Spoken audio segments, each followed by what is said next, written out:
अस्सलाम वालेकुम। उम्मीद है आप लोग ठीक हैं, खैरियत से हैं। अल्लाह पाक की ज़ात आप लोगों को अपने हिफ्ज़-ओ-अमान में रखे। बहुत सारी दुआएँ आपके साथ हैं और हमेशा आपके साथ हैं। खुश रहें, सलामत रहें। अल्लाह पाक इसी तरह आप लोगों को अपने हिफ्ज़-ओ-अमान में रखे। चैनल को सब्सक्राइब करने की दरख्वास्त करते हैं और सब्सक्राइब करने की भी दरख्वास्त करते हैं और ज़्यादा से ज़्यादा व्हाट्सएप ग्रुपों में लिंक शेयर करें और अपनी राय का इज़हार जो है, वो जो 2 लफ़्ज़ हैं आपके कोई भी हों, जो भी आप कहना चाहें, और कुछ भी ना हो तो 2 दिल बनाकर सेंड कर दें हमारे लिए, वो भी आपकी तरफ से एक गिफ्ट ही होगा। 9 मई है, एक पाकिस्तान की तारीख में ऐसा वाक़या है, ऐसा दिन है जिसको कभी नहीं भुलाया जा सकता। और 9 मई करने वाले जो इंतशारी हैं ना, वो आहिस्ता-आहिस्ता अपने अंजाम तक पहुँच रहे हैं। लेकिन कुछ ऐसे किरदार हैं जो 9 मई की बहुत बड़ी वजह है, जिनकी वजह से 9 मई हुआ है और जिन्होंने 9 मई करवाने में बड़ा अहम किरदार अदा किया है। उनमें से एक किरदार है सनम जवेद। सनम जवेद साहिबा और अपनी बहन के साथ, फलक जवेद साहिबा के साथ, वो आपको चौक लिबर्टी याद होगा और उसमें वो वीडियो याद होगी जिसमें दोनों बहनें ऐसे गुंडे और बदमाशों की तरह चल के कह रही थी कि अब हमारी, क्योंकि खान साहब को इन्होंने बहन का रिश्ता, आपको वो गालियाँ याद हैं, वो जो ये सनम जवेद और फलक जवेद, अब रिश्ता देके, और वो सब याद होगा आपको। ख़ैर, सनम जवेद को पेशावर से हिरासत में लिया गया। ये एक बहुत बड़ा, जिसे कहते हैं ना कि एक एक बड़ी टंगामी करके खबर है कि पेशावर से गिरफ्तार कर लिया है। सनम जवेद 9 मई के केसेस में सज़ा याफ्ता मुजरिमा है, गिरफ्तारी दे नहीं रही थी। खैबर पख्तूनख्वा गंडापुर की जो हुकूमत है, वो उनको पूरा शेल्टर देने की कोशिश कर रही थी और दी भी उन्होंने। लेकिन रियासत पर हमलावर होने वाले कहीं भी चले जाएँ, कानून की गिरफ्त में ज़रूर आएँगे। सनम जवेद की गिरफ्तारी पैगाम देती है कि 9 मई के आखिरी मुलज़म को भी कैफ़रे किरदार तक पहुँचाया जाएगा और बगैर रियासत जो इंसाफ़ है, वो रियासत हर हाल में जो है वो करेगी, और रियासत को करना भी चाहिए इंसाफ़, क्योंकि ऐसा नहीं हो सकता ये इस किस्म के गुंडे बदमाश जो हैं वो सड़कों पे घूमते रहें और वो गालियाँ निकालते रहें। मैं कल परसों एक ट्वीट किया था, मैं खुद हैरान परेशान हो गया था कि मतलब इस किस्म की गुफ्तगू कैसे की जा सकती सरेआम। सनम जवेद की जो बहन, सनम जवेद जो है वो फलक जवेद, सनम जवेद की जो बहन है वो पहले ही गिरफ्तार हो चुकी है। मैंने इसका एक वो ये स्पेस में थी और वहाँ पे ये मैंने सुना और मैं सर पकड़ के बैठ गया। वो कह रही थी कि मुझे नून लीग से इतनी नफ़रत है, अगर एक खून माफ़ हो तो वो एक खून मैं मरियम नवाज़ का करूँगी। अब अंदाज़ा करें कि मरियम नवाज़ वज़ीर आला सूबा की हैं, उसको सरेआम एक स्पेस में बैठकर एक मुल्ज़िमा जो कि 9 मई की मुजरिम है, जिसको ज़मानतें दी गई, किस सहारे दी गई, क्यों दी गई, कैसे दी गई, जिसको छोड़ा गया, ख़ैर वो गिरफ़्तार हो गई हैं। तो वो सरेआम बैठकर जो है वो धमकी लगा रही थी कि अगर मुझे एक कत्ल करने की मुझे अगर माफ़ी हो कि एक कत्ल कर लो और उसके बाद तुम्हें माफ़ कर दिया जाएगा, तो वो कत्ल मैं मरियम नवाज़ का करूँगा। अच्छा, ये वो मज़े की बात है कि वो मरियम नवाज़ साहिबा जो हैं एक सूबे की वज़ीर आला हैं। 12 करोड़ लोगों ने उनको वोट दिए हैं। वो उनको प्रेज़ेंट कर रही है और वो उनको कत्ल करने की धमकी दे रही हैं। बहरहाल खैर नहीं आओ, गिरफ्तार हो चुकी हैं। ये लोग बाकायदा तौर पर इंतशार फैलाते हैं, सोशल मीडिया पर इंतशारी मुहिम चलाते हैं। सनम जवेद को हजूम इकट्ठा करके जिन्ना हाउस लेकर गई थी, वो वीडियो कभी नहीं भूल सकते। उस वीडियो में आप देख सकते हैं कि वो कैसे लीड करके ले जा रही थी। इन दोनों बहनें ले जा रही थी, लेकिन पेशावर से गिरफ्तार होना, ये भी एक पैगाम है। ऑल समझ गए हो ना? गंडापुर साहब जो है ना, वो आहिस्ता-आहिस्ता तमाम इंतशारियों को अपने हाथों से पकड़वाएँगे। अगर गंडापुर ने 5 साल पूरे करने हैं, तो वो 9 मई का आखिरी मुजरिम भी हमारे हवाले करेगा, गिरफ्तार करवाएगा। वरना फिर आपको पता है गंडापुर साहब या खुद रहेंगे या फिर मुजरिम रहेंगे। फैज़ हमीद ने भी खड़ाक करना शुरू कर दी है। नाकाम फौजी बगावत के सुरगना फैज़ हमीद ने अपने हक में गवाही और मुलाकात के लिए इमरान खान और जनरल बाजवा का नाम अदालत में जमा करवा दिया है। अच्छा, उन्होंने कहा जनाब कि एक तो जनाब वो मेरे हक में गवाही देंगे कि मेरा कोई कसूर नहीं है। मुझे ये दोनों ऑर्डर करते रहे हैं, मैं इन दोनों के ऑर्डर मानने का पाबंद था। ज़ाहिर है वज़ीर आज़म साहब जो जो एजेंसी चलाते हैं, मैं उसको लीड कर रहा था और जनरल बाजवा जो हैं वो मेरे बॉस थे। तो ये दोनों जो हैं, जो मुझे ऑर्डर करते थे, जो मुझे हुक्म करते थे, मैं वही करता था और ये दोनों आकर इस बात की गवाही दें, उन्होंने अदालत में ये लिखवा दिया और ये दावा किया है सीनियर सहाफ़ी जंग जियो से वाबस्ता फ़ख्र दुरानी ने। फ़ख्र दुरानी का कहना है कि फैज़ हमीद चाहता है कि इमरान खान और बाजवा से मुलाकात कराई जाए, दोनों की गवाही के लिए तलब किया जाए। केस मुझे लगता है ये है कि अब काफ़ी हद तक जो है वो नज़दीक पहुँच चुका है। फैसला कुन पहुँच चुका है। आपको पता है जब अम्मर इलियास राणा साहब से कल बात कर रहे थे तो उनसे ये सवाल किया था कि फैज़ हमीद कहाँ तक पहुँचा? तो उन्होंने कहा जी जनाब ये जो पिछले दिनों एक बड़ी अहम मुलाकात हुई है उसमें उनसे पूछा गया है कि केस बड़ा उन्होंने बताया जी ऐसे है, ये है, वो उन्होंने कहा जी केस स्लो चला रहे हैं इसका मतलब अपना बंदा उन्होंने कहा जी फौज में माफ़ी का कोई चांस नहीं है। फौज में जो भी कोई जुर्म करेगा उसको सज़ा मिलेगी।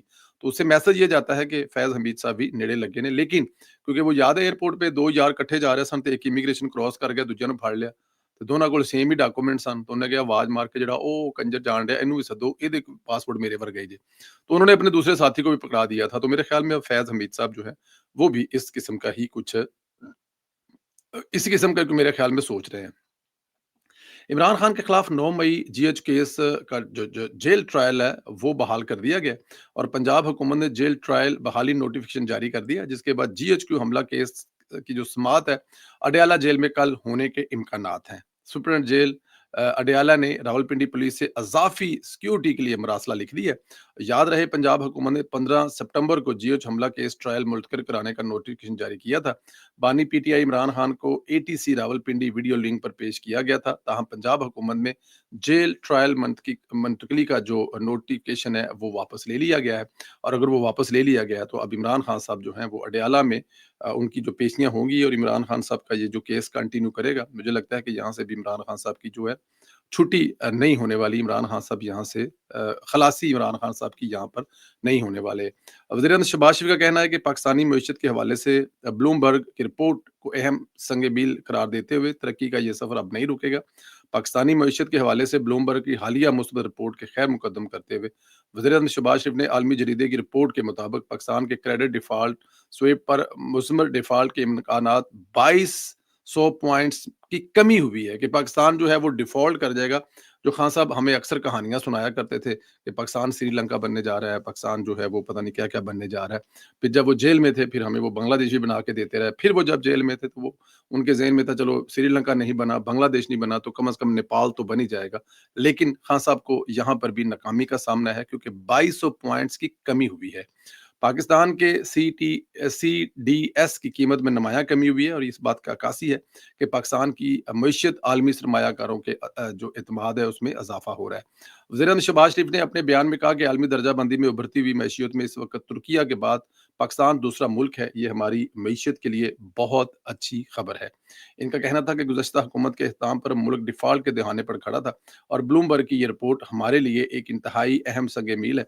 हमारी तरक्की के सफ़र का ये मज़हर है और मेरे ख़्याल में इसमें एवरी पाकिस्तान में मस्ट बी प्राउड है। देखिए कल तक जो है वो हम लोग जो है वो हमें ये बताया जा रहा था और जो साबिक़ हुकूमत के जो पिछली हुकूमत थी उसके जो सरबराह थे जब उनको निकाला गया पार्लियामेंट से भी निकाला गया और उनको वज़ारत उज़्मा की सीट से भी निकाला गया एक अदम एतमाद की सूरत में। तो उन्होंने बताया था कि 3 महीने के बाद 3 हफ़्ते के बाद जो पाकिस्तान है वो बैंकरप्ट होने जा रहा है, लेकिन ऐसा नहीं हुआ। सबसे अहम काम जो पंजाब हुकूमत करने जा रही है वो ये है कि सैलाब ज़दगान से मुतासर जो लोग हैं उनको अमदादी चेक की तक़सीम जो है वो 17 अक्टूबर से बाकायदा तौर पर चेक तक़सीम करना शुरू करने की मंजूरी दे दी गई है। ये सूबाई काबीना ने मंजूरी दी है। मरीम नवाज़ ने फैसला किया है कि जहाँ बहक अफराद के लवाकिन को 10 लाख, मुस्तकिल मजदूरी पर 5 लाख, मामूली मजदूरी पर 3 लाख और 25% फसल के नुकसान पर 20,000 फी एकड़ दिए जाएंगे। पक्का घर मुकम्मल गिरने पर 10 लाख, जुज़वी तौर पर गिरने पर 3 लाख, कच्चा घर मुकम्मल करने पर 5 लाख और जुज़वी तौर पर गिरने पर 1.5 लाख रुपए की इमदाद दी जाएगी। पंजाब के 2855 मुवाज़ात में आबियाना एग्रीकल्चर इनकम टैक्स माफ़ करने का असूली फैसला और दरिया की गुज़रगाह में तामीरात की इजाज़त अब नहीं मिलेगी कि जहाँ से दरिया गुज़रता है और दरिया के किनारे पर अब किसी किस्म की जो है वो तामीरात की इजाज़त नहीं मिलेगी। मरीम नवाज़ की सैलाब के दौरान खिदमात सर अंजाम देने वाली पूरी टीम को शाबाश। सीनियर मिनिस्टर मरियम औरंगज़ेब, उज़्मा बुखारी, ख्वाजा सलमान रफ़ीक, इमरान नज़ीम, काज़म पीरज़ादा, राना सिकंदर हयात और सुहेब भरत को खराजे तहसीन पेश किया गया कैबिनेट की इस मीटिंग में। सैलाब के दौरान शानदार खिदमात पर सिविल डिफेंस के रजाकारों को तनख्वाह में 15,000 रुपये माहाना इजाफे का ऐलान किया गया। मेरे ख्याल में ये एक अप्रिशिएट करने वाला काम है। शायद इससे पहले किसी हुकूमत ने किया होगा और शायद रज़ाकारों ने इस तरह शायद ही किसी हुकूमत में पहले काम भी किया हो। मरीम नवाज़ ने कहा कि नारोवार और मुज़फ्फरगढ़ समेत पूरे पंजाब के شہر سیلاب سے متاثر ہوئے ہیں اور سیلاب کے دوران 11.5 لاکھ متاثرین کا علاج بہت بڑا ریکارڈ ہے۔ ہم سب پاکستانی ہیں، چاروں صوبے برابر ہیں، محترم ہے، دوسرے صوبوں کے لیے ہم دل اور اس وسائل کے دروازے کھلے رکھتے ہیں اور اس طرح کی توقع بھی رکھتے ہیں۔ Punjab special courts overseas Pakistani property act 2025 کے تحت خصوصی عدالتوں کے لیے ججوں کی جو نامزدگی ہے اس کو منظور کیا گیا۔ اوورسیز پاکستانیوں کے لیے MBBS فیس $10,000 مقرر کی ہے۔ وزیر اعلیٰ مریم نواز شریف نے $20,000 فیس کی تجویز مسترد کر دی ہے۔ میرے خیال میں یہ ایک بڑا کمال کا کام ہے۔ اوورسیز پاکستانیوں کو جتنا بھی شکر گزار ہونا چاہیے، جب بھی مسلم لیگ نون کی حکومت ہوئی ہے تو ہمیشہ یہ ہوا۔ دیکھیں اب ہم لوگ اوورسیز پاکستانی جو مرکز میں ہیں، وہاں پر یہ جو ایک جو اوورسیز پاکستانی تھے ان کو ان کے یہ جو ریٹرن جمع کروانے کا مسئلہ ہے وہ بھی حل کیا گیا۔ ان کی ریٹرن کو ایسے ہی تصور کیا جائے گا جیسے کہ وہ جمع ہے۔ اور پنجاب میں دیکھیں کہ جو اوورسیز پاکستانی ہے، ان کی جو کورٹ ہے، اس کے لیے ججز کو جو ہے وہ مقرر کرنے کی جو ہے وہ منظوری دے دی گئی ہے۔ اور MBBS کی جو 20,000 کے اوورسیز کوٹے میں جو آتے ہیں ان سے 20,000 ڈاکٹر کی فیس لی جائے۔ اگر وہ MBBS پڑھنے آتے ہیں تو مریم نواز نے صرف $10,000 جو ہے، اب ظاہر ہے 3-4 سال کا کورس ہے، 3-4 سال کورس میں اگر 2.5 لاکھ $2,500 بھی $3,000 بھی اگر ایک سال کی ہو تو 3 سال میں آپ یہ دیکھ لیں کہ 9-10 لاکھ روپیہ فیس بنے گی میرے خیال میں، جو بہت ہی ریزنیبل ہے۔ مریم نواز نے LDA کو بیوٹی پارلرز وغیرہ پر ٹیکس لگانے سے روک دیا ہے اور پنجاب کے سولر پاور کی بجلی نرخ میں $2 فی یونٹ کمی کر دی ہے۔ ممبر بورڈز کی نامزدگی کے لیے خصوصی ریسرچ کمیٹی بنانے، رینٹ اے کار سروس ٹیکس کم کے 15% کرنے کا اور اسموک کی آمد سے قبل انتظامات مکمل کرنے کی ہدایت کی ہے۔ پنجاب میں ہیلتھ اور ایجوکیشن کا ایجنڈا نہ روکنے کی ہدایت۔ دیگر صوبوں کے MBBS امیدواروں کے لیے MD کے ٹیسٹ پاس کرنا لازمی قرار دیا گیا ہے۔ اور یہ وہ تمام چیزیں ہیں جو مریم نواز نے ایک لمبے چوڑے جو کیبنٹ کا ایک اجلاس تھا اس میں کی ہیں۔ اور میرے خیال میں دیکھیں یہ 2-4 چیزیں تو بہت ہی اہم ہیں، خاص طور پہ اوورسیز کے لیے جو قدم اٹھائے جا رہے ہیں یہ بہت اہم ہے۔ اوورسیز جو ہیں وہ پاکستانیوں کے لیے ایک بڑا سرمایہ ہے۔ میں بلکہ اس میں ایک چیز اور بھی ایڈ کر دوں، کل میں نے ایک ٹویٹ کی تھی تو افریقہ کے کچھ ملک ہیں، گیمبیا ہے، سینیگال ہے، روانڈا ہے، ہمارے کچھ دوست ہیں وہاں پر، انہوں نے دوست سے مراد ہے کہ ہمیں وہ ٹویٹر سے، فیس بک سے اور یہ ویلوگ سے جانتے ہیں، تو انہوں نے کانٹیکٹ کیا، انہوں نے کہا جی ہمارے لیے بڑے مسئلے ہیں، آپ ذرا یہ میسج جو ہے FIA کے حوالے سے محسن نقوی صاحب کو اور اسحاق ڈار صاحب کو ضرور پہنچائیں۔ میں نے ٹویٹ بھی کی اور میں نے پرائیویٹ میسج بھی وہ ان کو کیا کہ یہ جو پاکستانی افریقہ میں رہتے ہیں یہ پاکستان کے لیے صحیح والے سفیر ہیں۔ دیکھیں یورپ میں رہنے والے زیادہ تر لوگ جاب کرتے ہیں، بٹ افریقہ میں رہنے والے موسٹلی لوگ بزنس کرتے ہیں، کیونکہ وہاں پہ جاب تو نہ ہونے کے برابر ہے۔ اور خاص طور پہ یہ روانڈا میں، سینیگال میں اور گیمبیا میں بڑے پرسکون عمل ہے۔ ان ملکوں میں اکثر ملکوں کے جو ہمارا جو پاسپورٹ ہے اس پہ انٹری ہے، لیکن FI والے جن کو جانے دیتے ہیں وہ آپ کو بھی پتا ہے، اور جن کو نہیں جانے دیتے وہ آپ کو بھی پتا ہے۔ تو وہ دوست بتا رہے تھے کہ ان کی فیملی، ان کا بھتیجا اور ان کے بھائی کی مسز یا دوست کی مسز جو ہے ان کے پورے ڈاکومنٹ تھے، ان کا ورک پرمٹ کا، جو کہ اسلام آباد سے بھی ایمبیسی سے پروف تھا، اور وہاں کی جو وزارت خارجہ ہے وہاں سے بھی مکمل ڈاکومنٹ تھے۔ 3 لوگ جا رہے تھے، 3 لوگوں کو آف لوڈ کر دیا بغیر کسی وجہ سے۔ 15 لاکھ کا کم از کم نقصان ہوگا، کیونکہ تینوں کی ٹکٹیں کنفرم تھی، اور وہ ظاہر ہے شو نہیں ہوں گی ٹکٹیں، اور آپ اس کو پہلے کینسل نہیں کروائیں تو وہ آپ کو ریفنڈ بھی نہیں ہوں گی۔ تو اس قسم کے واقع ہو رہے ہیں، اور محسن نقوی صاحب سے بھی گزارش ہے اور اسحاق ڈار صاحب سے بھی گزارش ہے کہ اس پر دیکھا جائے کہ FI والے ہمارے جو بھائی بیٹھے ہوتے ہیں وہ تو بادشاہ بندے ہیں، FI والے اللہ ان کو زندگی سے دے، ہم سے بڑا پیار کرتے ہیں، چلے جو 2-4 لوگ جانتے ہیں، لیکن وہ تو آپ کو جس کے پاس پاسپورٹ ہے اس سے پوچھ لیتے ہیں، ہاں جی کدھر ਤੁਸੀਂ ਪਾਸਪੋਰਟ ਕਿਵੇਂ ਲਿਆ ਸੀ? ਫਿਰ ਬੰਦਾ ਦੱਸਦਾ ਉਹਨੂੰ ਕਿ ਭਾਈਜਾਨ ਕੀ ਕਵੇ ਤੁਹਾਨੂੰ ਕਿਵੇਂ ਲਿਆ ਸੀ पासपोर्ट। जो उनका रवैया होता है, जो उनका लहजा होता है, हालांकि अब देखें परेशानी की ये बात है कि अब वो बाबे नहीं बैठे हुए, अब यंग लोग बैठे हुए हैं, पढ़े लिखे बैठे हैं, मेरी और आपकी एज से कम एज के बैठे होते हैं, तो उनको जरा ज्यादा ख्याल करना चाहिए। और जो जाने वाले हैं, जो निकलने वाले हैं, जिनकी सेटिंग होती है, उनके पासपोर्ट पे कुछ भी ना लगा हो, एंट्री भी ना हो, तो उनको कहते हैं जाओ भाईजान ਤੁਹਾਡੀ ਗੱਲ हो गई हुई है। तो ये एक बहुत बड़ा मैटर है। हुकूमत से गुजारिश है, हुकूमत से रिक्वेस्ट है। और ये जो लोग वहां बैठे हुए ना, अब ये जिनसे मेरी बात हो रही थी वो बता रहे थे कि उनका मेडिकल एक ठीक ठाक पाकिस्तान से जो दवाइयां हैं, जो मेडिसन है, वो वहां पर जाती है। उन्होंने मुझे 2-4 कंपनियों के नाम बताया, बट मैं यहाँ पे ले रहा कि जिनकी मेडिसन अफ्रीका में बहुत पॉपुलर है, और वो एक बहुत बड़ी तादाद में वहां पर ज़र मुबादला, मतलब अगर पाकिस्तान से मेडिसन जा रही है तो वहां से पैसे आ रहे हैं। तो बजाय इन लोगों को तो बड़े स्पेशल किस्म के मतलब के वो कार्ड देने चाहिए कि आपको एयरपोर्ट पे रोके ना, आपकी फैमिलियों को रोके ना। लेकिन यहाँ पे अगर अगर अफ्रीका के किसी मुल्क की एंट्री है, तो अगर एक बंदा अपने डॉक्यूमेंट पूरे करके जा रहा है तो मेरे ख्याल में वहां पे उसको रोकना روکنا ایک بہت بڑی زیادتی ہے۔ تو یہ گزارش ہے حکومت سے، محسن نقوی صاحب اور اسحاق ڈار صاحب سے، ذرا ایف او ای والوں کو ذرا پوچھیں۔ میرے خیال میں نقوی صاحب کے ذمے یہ آتے ہیں لوگ۔